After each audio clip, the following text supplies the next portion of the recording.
Want to speak real English from your first lesson? Sign up for your free lifetime account at EnglishClass101.com.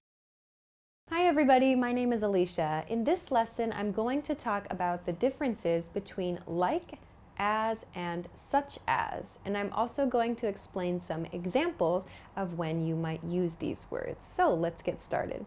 I want to begin today with the word like.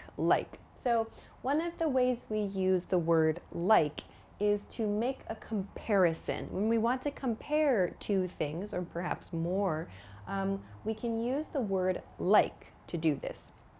The correct use of the word like, if you want to be very strict, is using the word like before a noun phrase. So when you want to use the word like, or maybe you're guessing, should I use like or as, which we'll talk about a little bit later, make sure to think about the part of the sentence that comes after the word. So after your like or as. Does it use a noun phrase only? Is there just a noun or maybe a noun phrase? If there's just a noun, then you should use the word like. Like is the best choice. Like is the correct choice in that case. Let's look at some examples of this. Okay, first one. My friend eats like a pig. So here I have the word like, making the comparison between my friend and a pig. So here, a pig follows the word like. It's a simple noun. So I know that like is correct because like should be used before a simple noun or simple noun phrase. Let's look at another example. She sleeps like a baby. Here we see the same pattern. A simple noun, baby, follows the word like. So I know that like is the correct choice here. Last, they cook like professional chefs. So here, professional chefs is my noun phrase that follows the word like. I know that like is correct because I should use it before noun phrases. We'll take a look at some different examples later, what to do when this is not a noun phrase. But please keep this in mind. We use like to make comparisons when the comparison is just a simple noun phrase.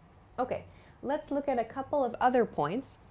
We can use the word like to introduce examples, maybe like a list when you're speaking or maybe when you're writing as well. So when you want to introduce a few examples of something, you can use like to do this. For example, I did lots of things last weekend, like biking, hiking, and mountain climbing. Here I'm introducing a list of activities, hiking, biking, and mountain climbing.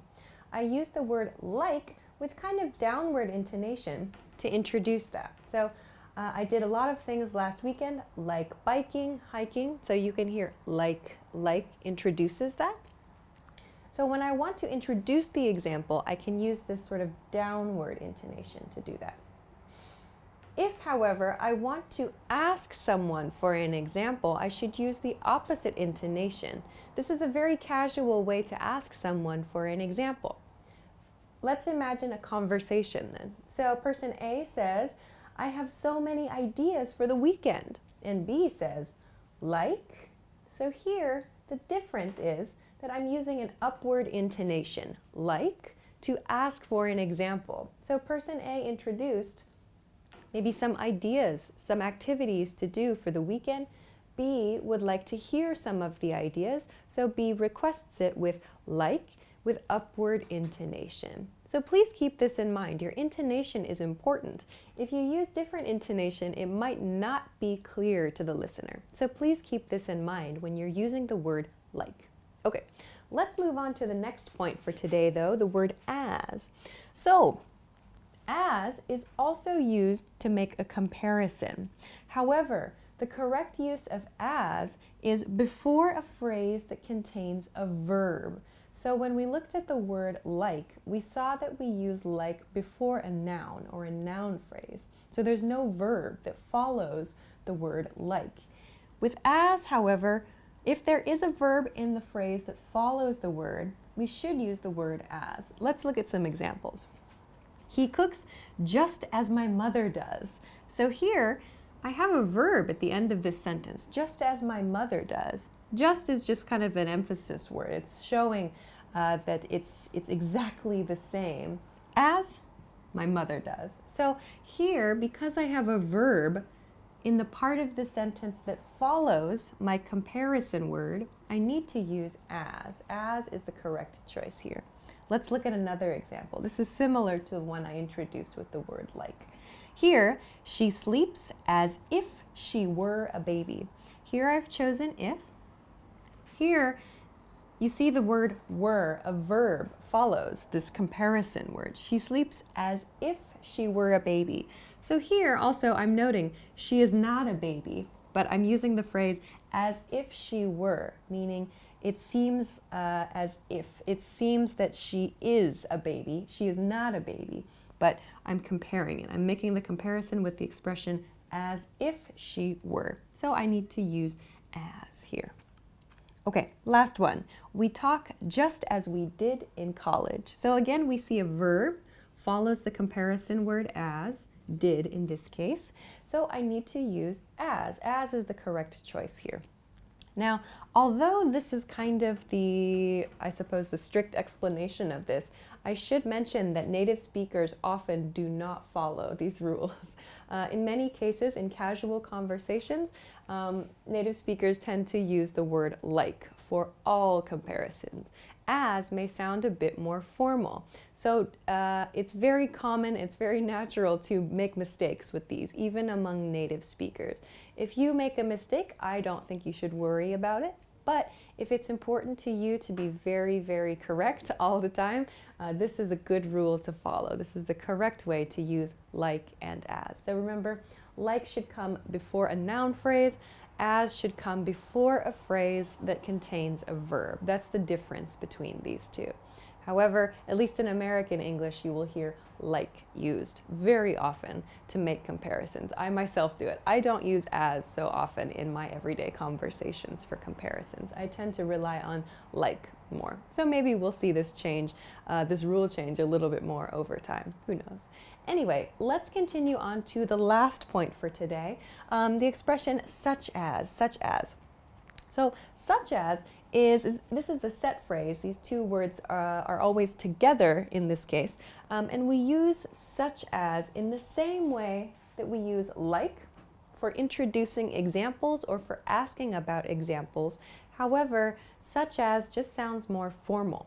So if I want to introduce an example, but I'm in a more formal situation like at work, or perhaps with someone who is in a position above me, or I just want to be more polite, I can use such as to describe the examples. Here I have an example sentence. We need to improve our strategies in departments such as marketing, customer relations, and product development. So here I've listed 3 examples, in this case departments, and I introduce those with the word such as, or with the expression such as. So such as is introducing those in a more formal way.